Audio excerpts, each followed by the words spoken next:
मंगळवारी सकाळी एक हृदयद्रावक घटना घडली।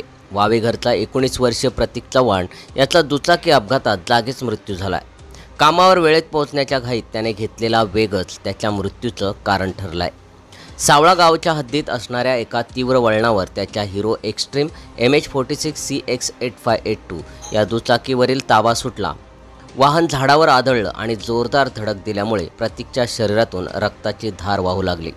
काना नाकातून झालेल्या रक्तस्रावामुळे अपघाताचा भीषणपणा अधिकच वाढला। हा अपघात सकाळी 6:30 वाजण्याच्या सुमारास झाला। प्रतीक बराच वेळ रस्त्यावरच पडून होता। वेळेवर उपचार मिळाले नाहीत आणि त्यामुळेच त्याचा मृत्यू झाल्याचं डॉक्टरांनी स्पष्ट केलं आहे। या घटनेची माहिती मिळताच रसायनी पोलीस घटनास्थळी दाखल झाले आणि प्रतीकला चौक येथील ग्रामीण रुग्णालयात नेण्यात आलं, मात्र तोवर उशीर झाला होता। संपूर्ण वावेघर आणि रसायनी परिसरात शोककळा पसरली असून चव्हाण कुटुंबियांच्या आयुष्यात काळोख दाटला आहे।